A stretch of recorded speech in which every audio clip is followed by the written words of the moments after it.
귀한 찬양 감사합니다. 설날을 맞이해서 고향교회를 방문하신 우리 가족들, 그리고 우리 성도님들의 가정에 우리 하나님의 크신 은혜와 축복이 언제나 함께하기를 주님의 이름으로 축원합니다. 우리 민족이 설날에 모여서 가족끼리 함께 세배를 하면서 주고받는 인사말은 새해 복 많이 받으십시오 라고 하는 말입니다. 복을 비는 것입니다. 또 지금은 별로 없지만 제가 어렸을 적만 해도 설날 새벽에 복조리를 파는 사람들로부터 복조리를 사서 집에다 걸어두면 복을 받는다고 해서 집집마다 그렇게 하기도 했습니다. 거기다가 평상시에도 복이라는 단어를 얼마나 좋아하는지 이불에도 그릇에도 수저에도 저금통에도 옷에도 복자를 참 많이 사용했습니다. 이걸 보면 우리 민족은 복 받는 것을 참 좋아하는 민족이구나 이런 생각이 듭니다. 그런데 그 복이 뭐냐 하면 오복이 이하는 것처럼 첫째는 오래 사는 것입니다. 둘째는 부자가 되는 것입니다. 그리고 세 번째는 강령, 육체가 건강하고 마음이 편안한 것입니다. 네 번째는 유호덕, 덕을 갖고 다른 사람들로부터 존경을 받는 것입니다. 그리고 마지막으로 고종명, 명대로 살다가 복이 좋게 죽는 것입니다. 어찌 보면 우리가 인생을 살면서 참 이렇게 살다 갔으면 좋겠다 하는 그 모든 것들이 다 들어있는 누구나 바라고 소망하는 바입니다. 그런데 지금에 와서 이 오복도 모두 하나로 다 집약되어졌는데 그게 바로 부자가 되는 복이지 않나 생각되어집니다.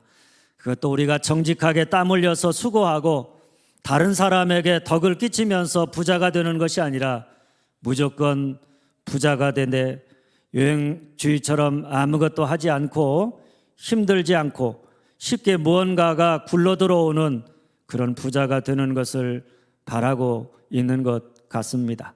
물론 성경은 무조건 부자가 되는 것이 복받았다 이렇게 말하고 있지는 않습니다. 부자가 되는 것도 좋지만 어떻게 부자가 되고 어떤 부자로 살아가느냐를 보고 그가 부자가 된 것이 그에게 복이 되기도 하고 저주가 되기도 한다고 이야기합니다.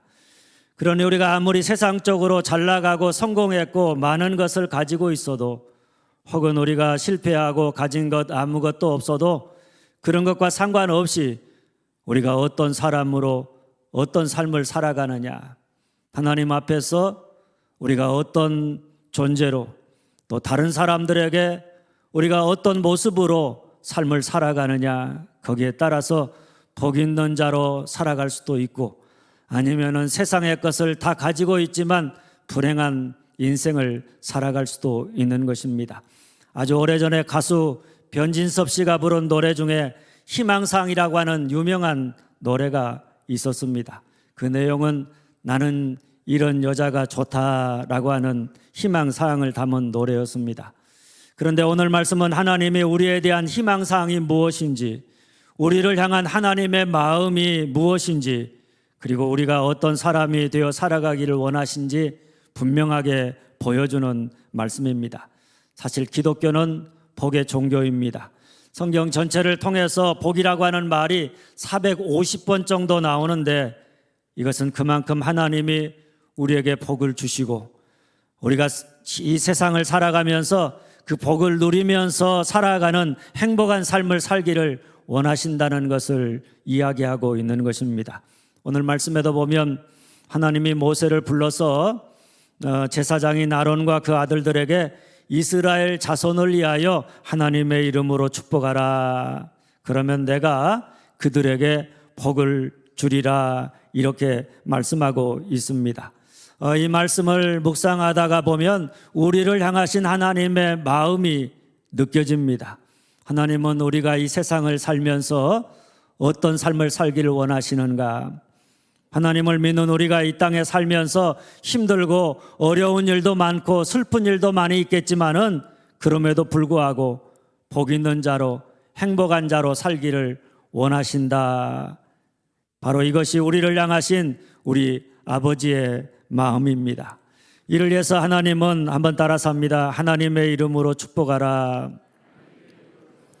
하나님의 이름으로 축복하라. 27절입니다. 내 이름으로 이스라엘 자손에게 축복할지니. 우리가 히브리서 11장을 믿음의 장이라 이야기합니다. 거기에 보면 믿음의 위대한 사람들, 그 사람들의 믿음에 대해서 소개합니다. 믿음의 특징이 뭔가 그 한 사람 한 사람마다 믿음의 위대한 점을 우리에게 이야기하고 있습니다. 그런데 놀라운 것은 야곱의 믿음을 소개하면서 성경은 이렇게 말합니다. 믿음으로 야곱은 죽을 때 요셉의 각 아들에게 축복하고. 야곱의 믿음의 위대함이 뭐냐? 아들을 축복하는 믿음이다. 야곱의 삶에 많은 사건들이 있었지만 그 많은 사건들보다 야곱의 믿음을 가장 잘 보여주는 사건이 있다면 그게 뭐냐? 야곱이 죽을 때 자녀들을 다 모아놓고 축복하면서 죽었다, 이런 이야기입니다. 그러므로 오늘 우리에게 믿음이 있다 그러면 우리 역시 자녀들은 물론이고 우리가 만나는 모든 사람들에게 주님의 이름으로 축복하는 사람이 되어야 마땅한 것입니다. 예수 믿는다고 하는데 그 입에서 나오는 말이 맨날 다른 사람의 마음에 상처를 주고 저주하고 비판하고 다른 사람을 지적하는 말들만 한다. 그래서 다른 사람의 마음에 아픔을 주고 그 인생을 슬프게 한다.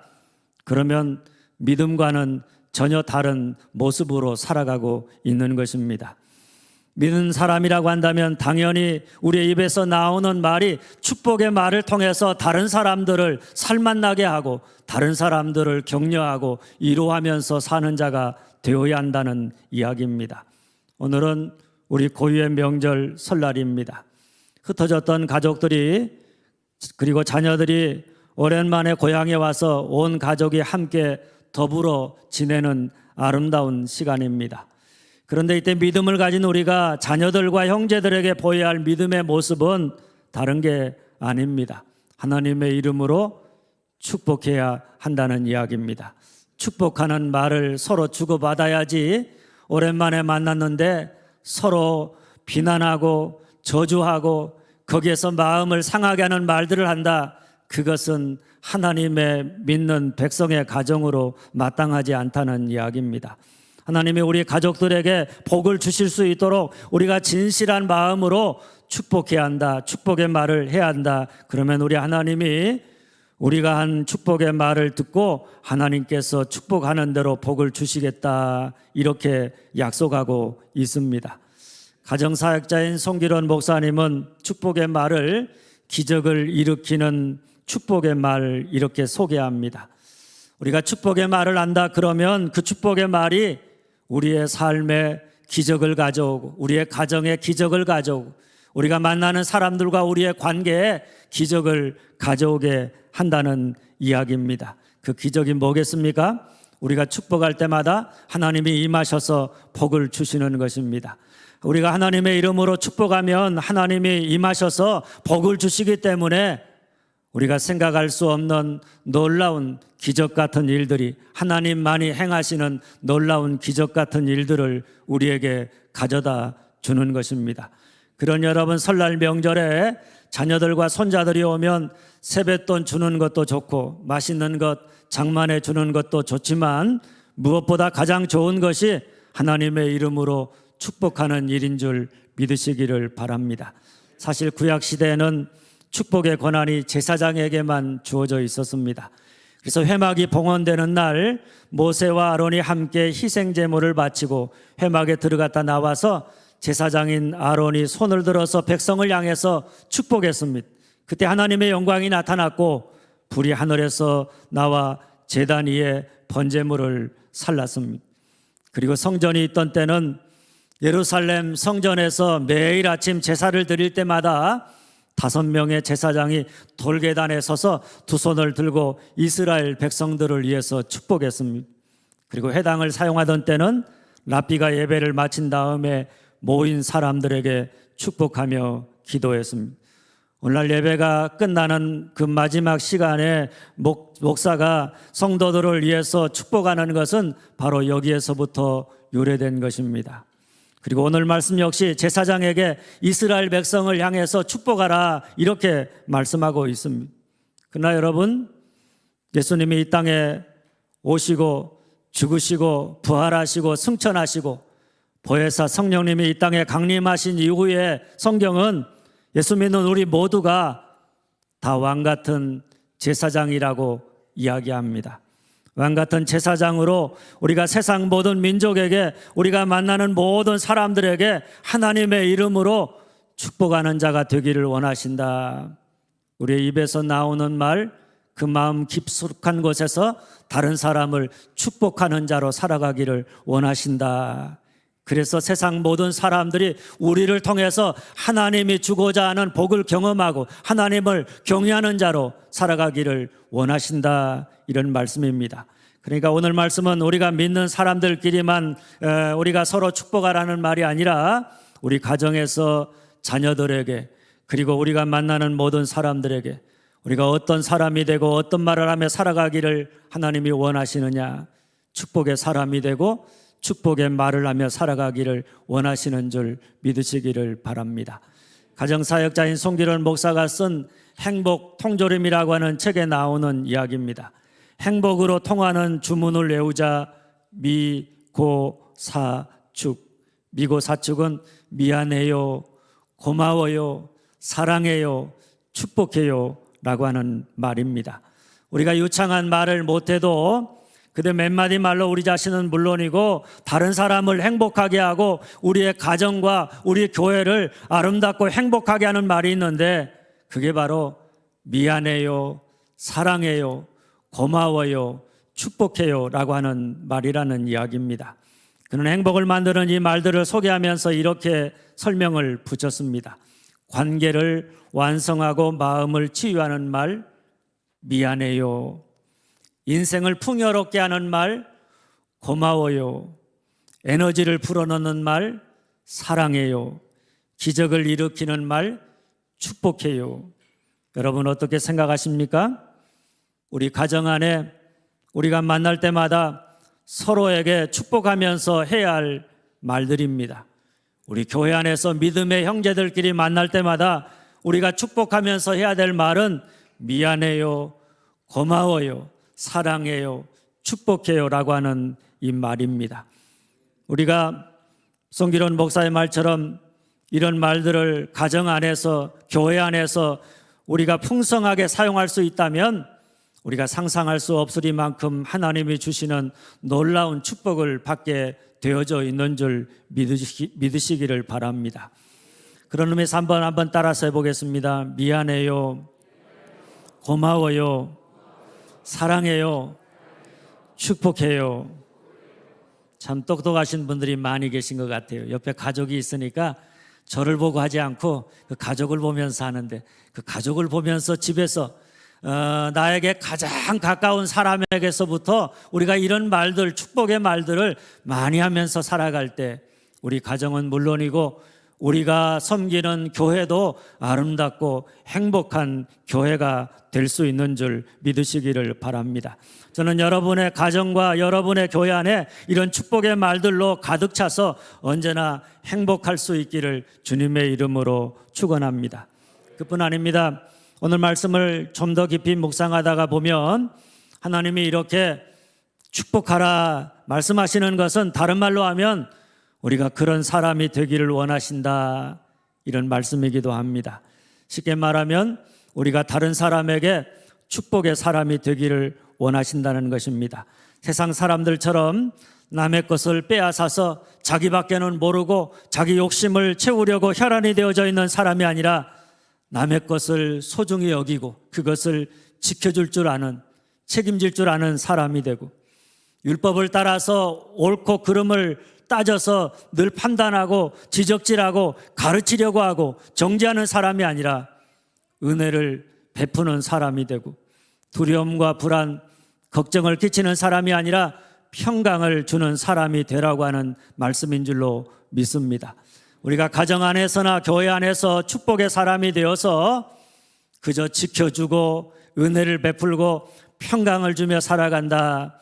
그러면 그 가정과 교회는 늘 행복하고 아름다울 수밖에 없는 것입니다.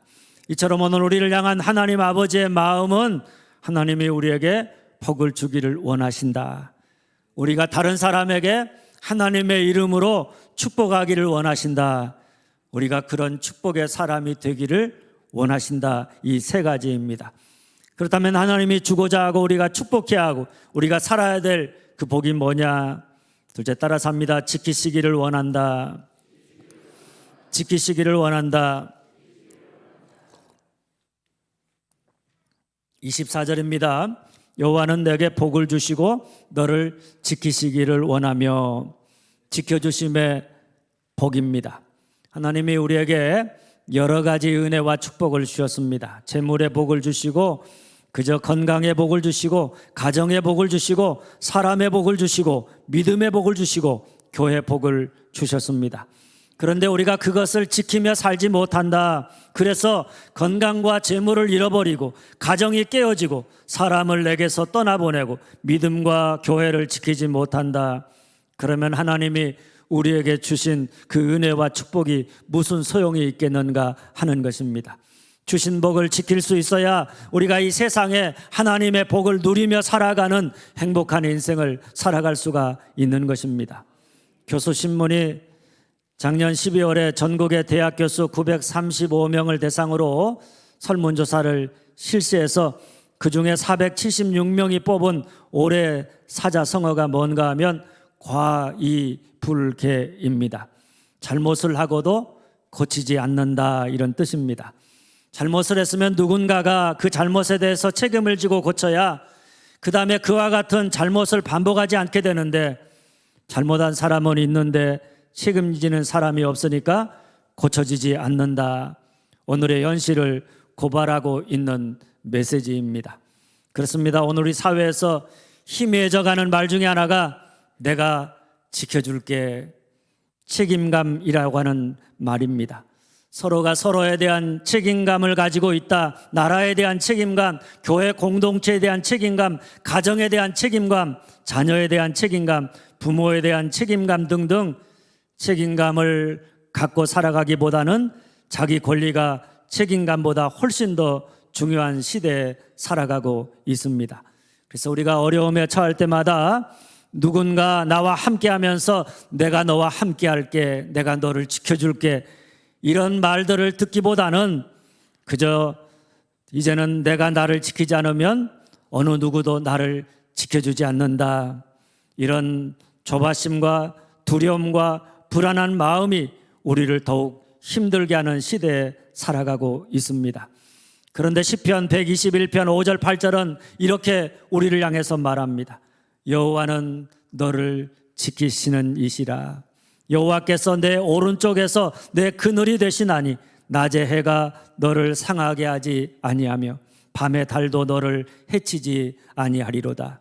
여호와께서 너를 지켜 모든 환난을 면하게 하시며 또 내 영혼을 지키시리로다. 여호와께서 너의 출입을 지금부터 영원까지 지키시리로다. 짧은 이 말씀 속에 지키신다는 말이 4번 반복되어 나옵니다. 누가 우리를 지키시느냐? 여호와 우리 하나님이 너를 지키신다. 어떤 상황 속에서도, 어떤 어려움 속에서도 하나님이 우리와 함께 하시면서 우리를 지켜주신다. 내가 너와 함께 할게, 내가 너를 지켜줄게, 우리 곁에서 이렇게 말씀하신다, 이런 이야기입니다. 할렐루야. 프레드릭 놀란이라고 하는 선교사가 북아프리카에 선교할 때 일어난 일입니다. 그가 어느 날 선교하다가 기독교를 박해하는 원수들을 피해서 도망을 쳤습니다. 언덕을 지나서 계곡으로 쫓기는데 숨을 데가 없었습니다. 마침 길 옆에 작은 굴이 보여서 그곳으로 들어갔지만은 너무 뻔한 곳이라 두려움이 몰려왔습니다. 자포자기하는 마음으로 죽음을 기다리다가 그는 하나님을 기억하고 하나님께 매달려 마지막으로 이렇게 기도합니다. 주님, 제가 여기서 이렇게 죽는 것입니까? 제 사명이 이것으로 끝난 것입니까? 그는 절박한 심정으로 하나님을 향해서 부르짖어 기도했습니다. 그런데 놀라운 일이 일어났습니다. 어딘가에서 거미가 나오더니 굴립구에다가 거미줄을 치기 시작했습니다. 거미는 순식간에 굴립구를 가로질러서 거미줄을 쳤고 조금 지나서 쫓아오던 자가 굴 앞에 멈춰서서 굴을 살피기 시작했습니다. 그런데 굴립구에 거미줄이 단단히 쳐져 있는 것을 보고는 그냥 그 굴을 지나갔습니다. 놀란 선교사는 그들이 가고 난 다음에 굴에서 빠져나와서 이렇게 감탄을 했습니다. 하나님이 계신 곳은 거미줄도 벽과 같도다. 거미줄도 벽과 같도다. 그렇습니다. 오늘 우리를 향한 하나님의 마음은 어떤 상황 속에서도 우리의 믿음을 지켜주심은 물론이고 우리의 삶의 어려움과 위기 가운데서도 하나님이 우리와 함께 하시면서 우리를 지켜주시고 우리를 책임져 주시기를 원하신다는 사실입니다.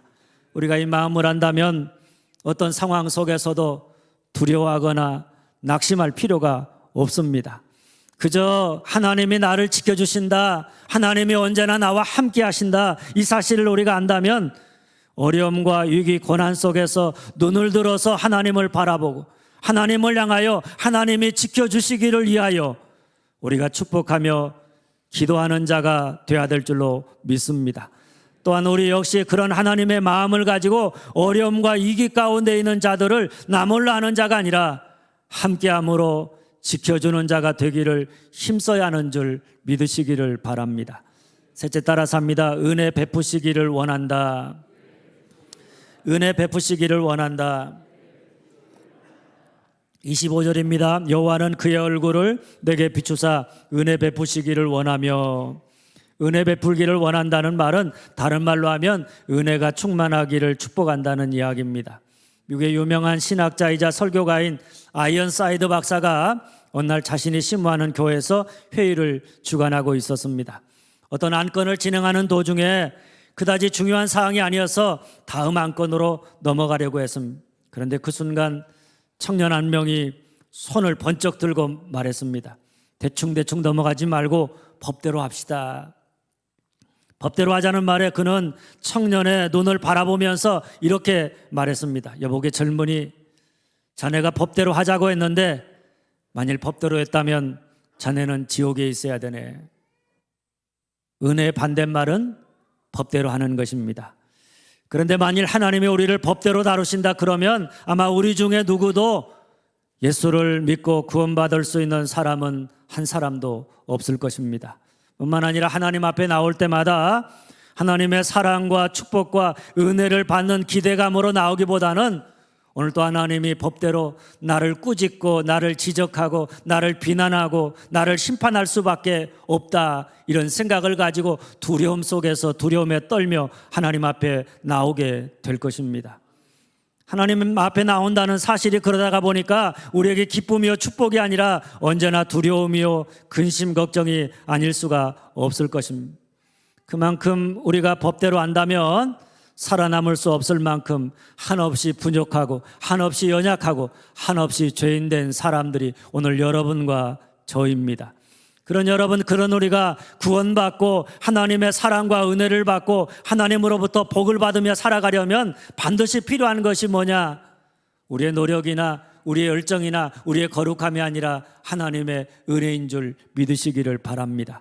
또한 우리가 여전히 연약하고 죄인임에도 불구하고 두려움과 공포가 아니라 기쁨으로 담대하게 하나님 보좌 앞에 나와 하나님의 은혜와 자비를 구할 수 있는 것, 거기에 필요한 것 역시 다른 게 아니라 하나님의 은혜임을 믿으시기를 바랍니다. 그런 여러분, 하나님의 은혜가 없다, 하나님이 우리를 은혜로 대하지 아니하고 법대로 대한다, 그러면 우리 신앙생활 자체가 불가능한 것입니다. 우리가 살아가는 삶의 기쁨, 평안 다 불가능한 것입니다. 늘 두려움과 공포 속에서 살아갈 수밖에 없는 것입니다. 바로 여기에 오늘 우리가 은혜 베풀어 주시기를 축복해야 하는 이유가 있는 줄 믿으시기를 바랍니다. 그뿐 아닙니다. 오늘 우리가 사는 세상도 마찬가지입니다. 우리가 사는 세상에 은혜가 없다, 내가 사는 가정, 내가 사는 교회, 내가 사는 직장에 은혜가 없다, 가족들 간에 성도들 간에 은혜가 없다, 사람들이 내게 은혜를 따라 대하지 아니하고 법대로 나를 대한다, 그저 내가 잘할 때는 그저 나 좋다고 나에게 사랑을 표하지만 내가 조금만 실수하면 언제 그랬느냐는 듯 나를 공격하고 지적질하고 정죄하고 판단하고 보복한다. 그러면 여러분, 그곳에서의 삶이라고 하는 것은 절대로 행복할 수가 없는 것입니다. 생각만 해도 끔찍해집니다. 그래서 여러분, 우리가 어떤 사람을 좋아하는가 생각해 보면 아주 간단합니다. 나를 법대로 대하는 사람 싫습니다. 그 사람 말이 틀려서가 아닙니다. 그 사람 말이 맞을 수 있습니다. 그러나 만날 때마다 나를 법대로 판단하고 나를 가르치려고 하고 나를 지적하고 나를 정죄하는 사람, 우리가 또다시 만나고 싶지 않습니다. 가족도 마찬가지입니다. 반면에 어떻습니까? 분명 그 사람도 우리의 부족함과 연약함을 압니다. 그런데도 우리를 법대로 대하지 아니하고 은혜로 대하는 사람, 나의 연약함이 있지만 그럼에도 나를 존중해주는 사람, 나를 기다려주는 사람, 그런 사람을 좋아합니다. 또 그런 사람을 만나고 싶은 것입니다. 그런데 하나님이 은혜 베풀기를 축복하라 이렇게 말씀하시는 것은 우리를 향한 하나님의 마음은, 하나님은 언제나 얼굴을 비추어 우리에게 은혜 베풀기를 원하신다는 이야기입니다. 우리 역시 우리 모두에게 은혜가 필요함을 알아서 다른 사람을 축복할 때마다 그 사람을 은혜 베풀기를 축복하면서 그 사람에게 내가 은혜를 따라서 대하는 사람, 법을 따라서 옳고 그름을 따져서 지적질하고 가르치려고 하고 정죄하는 사람이 아니라 그가 가족이든 교인이든 이웃이든 그의 연약함과 부족함에도 불구하고 은혜를 따라 대하는 자가 되기를 원하시는 줄 믿으시기를 바랍니다. 셋째, 따라서 합니다. 평강 주시기를 원한다. 평강 주시기를 원한다. 26절입니다. 여호와는 그 얼굴을 내게로 향하여 두사 평강 주시기를 원하노라. 우리를 향한 우리 하나님 아버지의 마음은 첫째는 지켜주심입니다. 둘째는 은혜를 베풀어 주심입니다. 그리고 셋째가 뭡니까? 평강입니다. 통계에 의하면 미국의 성인들이 가장 많이 복용하는 약 중에 하나가 항우울제라고 합니다. 12세 이상의 미국 사람들 중에 약 11%가 이 약을 복용하고 있다고 합니다. 이걸 보면 얼마나 많은 사람들이 그 삶에 평강을 잃어버리고 불안과 두려움 속에 갇혀서 살아가고 있는가 하는 것을 보여줍니다. 펜타코스라고 하는 심리학자는 사람들이 이처럼 근심하고 염려하는 이유가 뭐냐? 부적절 때문이라 이렇게 설명합니다. 부적절이라고 하는 것은 그것을 해결할 능력이 없다, 인간의 한계 상황 때문이라 이런 이야기입니다. 그런데 우리에게 주어진 상황, 해결할 수 없는 상황 앞에서 두려워하고 근심하고 염려할 때마다, 그때마다 여호와께서 그 얼굴을 우리에게로 향하여 든다. 하나님이 그런 우리에게 관심을 갖고 우리를 긍휼히 여겨서 우리를 돕기 위해서 우리에게 찾아오신다. 그러면 우리는 연약하고 부족하지만 전능하신 우리 하나님이 우리 삶에 임하심으로 말미암아 우리의 삶의 근심 걱정은 떠나가고 우리의 마음에 주님으로 말미암은 평강이 임하게 되는 줄 믿으시기를 바랍니다. 그런데 우리가 주님을 믿노라 하면서 어떻게 살아가느냐? 걱정하고 염려하고 두려움 속에 살아갑니다. 세상 사람들처럼 그렇게 살아갑니다. 뭐 때문에 그런가 생각해 보면 다른 무엇 때문이 아닙니다. 한번 따라서 합니다. 주의 얼굴을 구하지 않는다. 주의 얼굴을 구하지 않는다.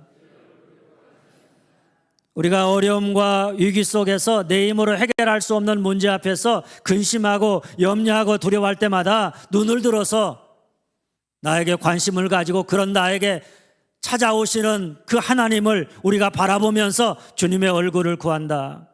주님이 나를 도와주시기를, 주님이 나와 함께 하시기를, 주님이 나를 건전해 주시기를 우리가 간절한 마음으로 기도한다. 그러면 그 순간부터 우리의 삶에 평강이 임하게 되어져 있는 줄 믿으시기를 바랍니다. MD 앤더슨 암센터는 세계 최고의 암 전문 병원입니다. 그런데 그곳에 종신교수로 있는 한국인 김의신 박사가 암과 관련하여 인터뷰 기사 내용입니다.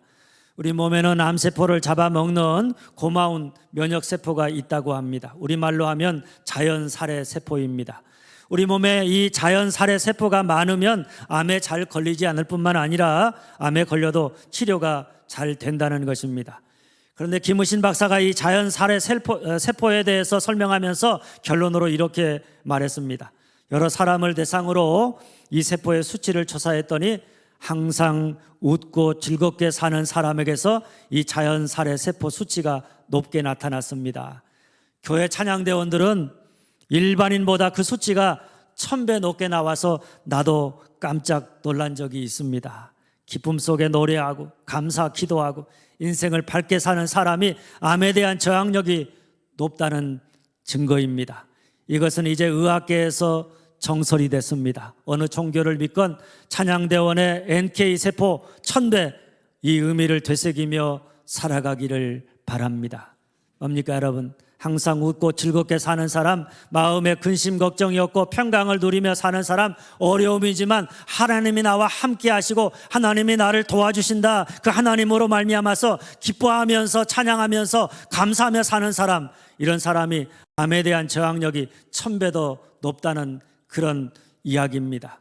그러니 찬양대원은 참 축복받은 사람들이고 또 매일 예배에 나와 찬양하면서 살아가는 예수 믿는 우리 역시 축복받은 사람들임이 틀림이 없습니다. 우리를 향한 하나님의 마음은 그 얼굴을 우리에게로 향하여 드사 평강 주시기를 원하신다는 것입니다. 또 걱정하고 근심하는 사람들을 위해서 우리가 축복하며 기도하되 주님이 그 얼굴을 드사 평강 주시기를 위해 기도하라는 것입니다. 우리 역시 다른 사람에게 근심이 되고 걱정거리가 되는 사람이 아니라 행복을 주는 사람, 기쁨을 주는 사람으로 살아가기를 원하시는 줄 믿으시기를 바랍니다. 사랑하는 여러분, 오늘 우리를 향한 하나님의 마음은 우리에게 복을 주기 원하신다. 우리가 하나님의 이름으로 다른 사람에게 축복하며 살기를 원하신다. 우리가 축복의 사람으로 변화되어서 살아가기를 원하신다는 것입니다. 바라기는 오늘 설 명절을 맞이한 여러분과 여러분의 가정 모두가 우리에게 복을 주기 원하시는 하나님 아버지의 마음을 알아서 서로 하나님의 이름으로 축복하되 다른 무엇보다도 우리의 인생에 이것이 가장 필요한 줄 알아 한번 따라서 합니다. 하나님 지켜주시옵소서. 하나님 은혜를 베풀어 주시옵소서. 하나님 평강을 주시옵소서. 하나님 지켜주시옵소서. 하나님 은혜를 베풀어 주시옵소서. 하나님 평강을 주시옵소서. 우리가 우리 자신은 물론이요 다른 사람을 위해서 가족들을 위해서 기도할 때마다 하나님 지켜달라고 은혜를 베풀어 달라고 평강을 달라고 이렇게 축복하면서 기도하는 자로 살아갈 수 있기를 소망합니다. 그뿐 아니라 우리 역시 가정과 교회와 나라 안에서 지켜주는 사람, 은혜로 사람을 대하는 사람, 평강을 주는 사람으로 살아가는, 그래서 우리 때문에 우리의 가정이 화목하고 행복하고 우리 때문에 우리의 교회가 늘 행복하고 아름다워져가는 그런 축복의 사람들 다 되어줄 수 있기를 주님의 이름으로 축원합니다. 기도하겠습니다.